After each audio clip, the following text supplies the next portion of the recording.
The Cyclist, by Erik Røde, 1755. Read by Lady Margaret Beaufort. Chapter 6. Tragedy. Scene 27. The Ride for Life and Against Time. Carlo, just a young man of 16 or 17, found himself in the grip of a relentless rainstorm on a fateful night. The news he received was dire. His beloved aunt, a cherished member of their family, lay gravely ill, and the nearest town with a doctor was a treacherous 20 miles away. It was a matter of life or death, and time was slipping away with each passing moment. The rain poured like tears from the heavens, drenching Carlo to the bone as he stood in front of his family's cottage. His aunt's life hung in the balance, and Carlo's heart pounded with anxiety. With a determined yet trembling hand, he reached for his trusty bicycle, a loyal companion that had carried him through countless adventures but never one as critical as this. He swung his leg over the saddle, the cold, wet leather beneath him, and his fingers clenched the handlebars with a white-knuckled grip. The road ahead was obscured by shadows, the only light coming from the faint glimmer of his bicycle's headlamp.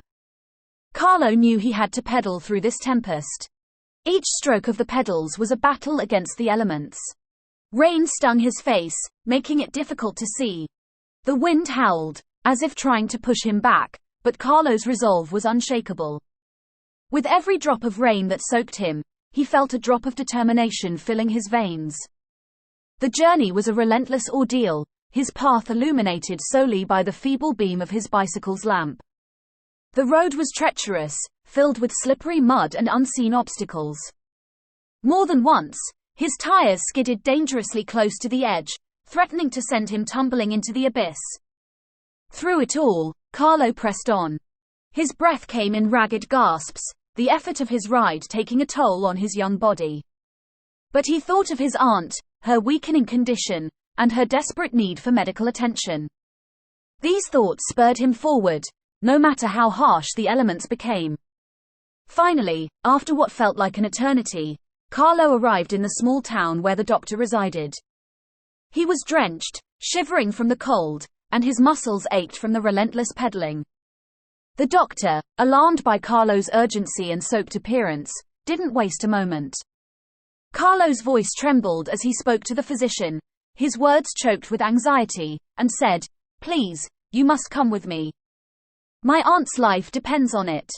The doctor, recognizing the gravity of the situation, grabbed his medical bag and rushed to accompany Carlo back into the storm.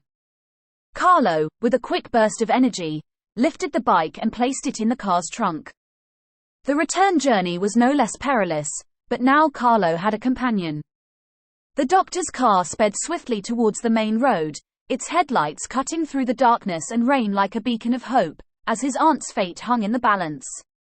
When they finally reached the cottage, it was a scene of profound relief and gratitude. Carlo's aunt, though weakened, was under the care of the doctor. The night had been long, the journey perilous, but Carlo's unwavering determination and the doctor's swift action had made all the difference. As his family and neighbors gathered around, Carlo's aunt weakly whispered her gratitude. Her frail voice, barely audible above the rain outside, carried the weight of a life saved by Carlo's bravery. Scene 28. Becoming the dependable one and the stolen bicycle. News of Carlo's heroic journey spread like wildfire through the village, and as he stood there, drenched and exhausted, he became a symbol of hope and dependability. In a time devoid of modern communication, Carlo's intuition and swift action had emerged as the lifeline that held the community together. The years passed, and Carlo continued to serve as the village's protector, rotating among family homes every few weeks. He awaited the call to duty, ready to brave the elements and pedal through the night to bring aid to those in distress. With each journey, Carlo's cycling skills transformed from a personal passion into a lifeline that connected him deeply with the heartbeat of his community.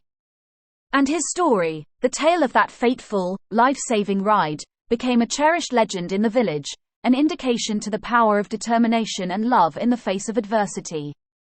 Carlo's life had been marked by heroic rides, but on this fateful night, the script was cruelly rewritten. His grandfather's health hung in the balance, and when Carlo needed his trusted bicycle the most, he discovered it had been stolen. The world seemed to conspire against him, leaving him with no choice but to embark on a daunting journey of 20 to 25 miles to reach the doctor's aid. It was a race against time, and the weather, as if reflecting Carlo's turmoil, was unforgiving, drenching the night in rain. As Carlo's feet hit the wet ground, determination coursed through him. Each step was a tribute to his beloved grandfather, a manifestation of the deep love and respect he held for his family.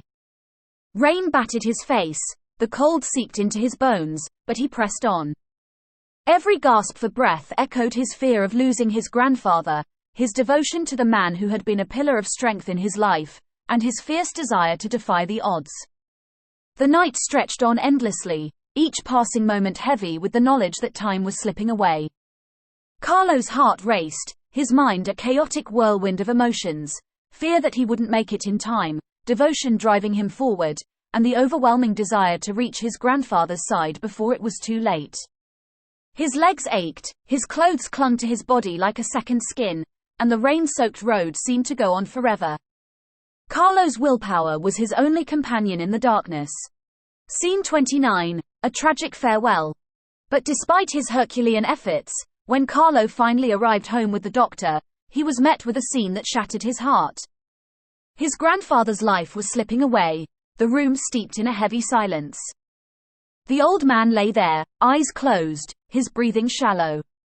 Carlo had come too late, and the crushing realization fell upon him like a relentless weight. Carlo's legs, which had carried him tirelessly through the night, now felt weak. He fell to his knees by his grandfather's side, his voice choked with sorrow. Then he said, "Nonno, I'm so sorry," he whispered, tears mingling with rain on his cheeks. He added, I tried so hard." His grandfather's eyes fluttered open for a brief moment, and he mustered a faint smile, as if to comfort his grieving grandson. He reached out, and Carlo took his hand, holding it with a tenderness that spoke of the deep bond between them. In the midst of this heart-wrenching moment, Carlo's gaze fell upon the empty space where his stolen bicycle should have been. It stood as a silent witness to his grandfather's final moments, a symbol of opportunities lost, and a cruel twist of fate that had robbed him of the means to reach his beloved nonno in time. As Carlo clung to his grandfather's hand, he knew that the stolen bicycle would forever carry the weight of his grief and the memory of that night when he couldn't save the person who meant the world to him. It was a profound reminder that life's moments, like a stolen bicycle in the night, could vanish without warning, leaving behind only regrets and the relentless ache of what could have been. Scene 30. Consequences for the village. The stolen bicycle incident was more than just a theft. It was a seismic event that reverberated through the village, shaking the foundations of their daily existence. Carlo's pain was not his alone. It was shared by every villager who had ever been touched by his warmth, generosity, and unwavering support. Inexplicably and hard to comprehend, the stolen bike incident became intertwined with the villagers' perception of Americans. Perhaps it was because a few months earlier, in a nearby village, an Italian boy had come to visit from America. This boy had engaged in some mischief, including stealing a bike from a neighboring village. When his uncle discovered what had happened, he immediately returned the boy to his sister in America. The rumor mill suggested that America had bad influences over this boy. It was as though the story of the stolen bicycle had become a symbol of mistrust toward outsiders, particularly those from America.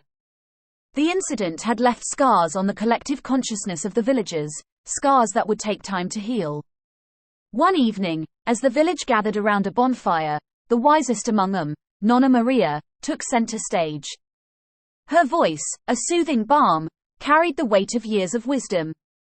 She spoke of Carlo's stolen bicycle, her eyes shimmering like stars in the firelight.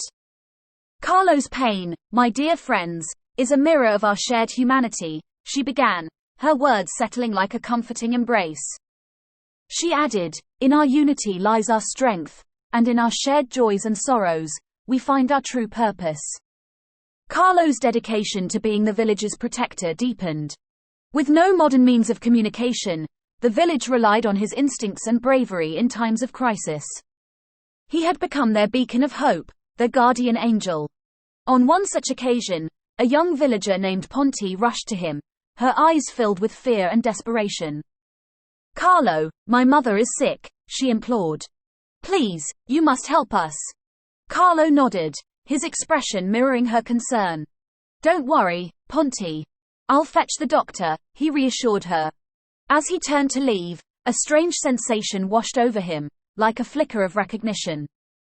He dismissed it, attributing it to the urgency of the situation. Unbeknownst to Carlo, that momentary sensation of deep connection lingered in the recesses of his heart, like a whisper from fate. Ponti, being several years younger, was a face he had seen often in the village, a friendly presence. Yet, there was something in that moment, a spark, an unspoken understanding that defied explanation. Carlo's aversion to Americans, rooted in the stolen bicycle incident and the subsequent tragedy, cast a long shadow over the village's interactions with outsiders, especially Americans. His experience had instilled a sense of caution in the villagers, an unspoken wariness that colored their interactions with anyone perceived as an outsider. As an American traveler approached the village one day, the villagers exchanged hushed warnings. "Be cautious," one of them advised. "Remember Carlo's bicycle." The cautionary tales of the stolen bicycle had become deeply ingrained in their culture, shaping their interactions with foreigners. In the grand tapestry of the village's history, the stolen bicycle and Carlo's heroic yet heart-wrenching journey became a vivid thread, forever woven into the fabric of their lives. It stood as a monument to the delicate interplay between fate and human determination, love and loss. In the years that followed, the memory of that fateful night remained etched in the collective memory of the village, a constant reminder of how a single event could profoundly impact the trajectory of multiple lives and color the perceptions of an entire community.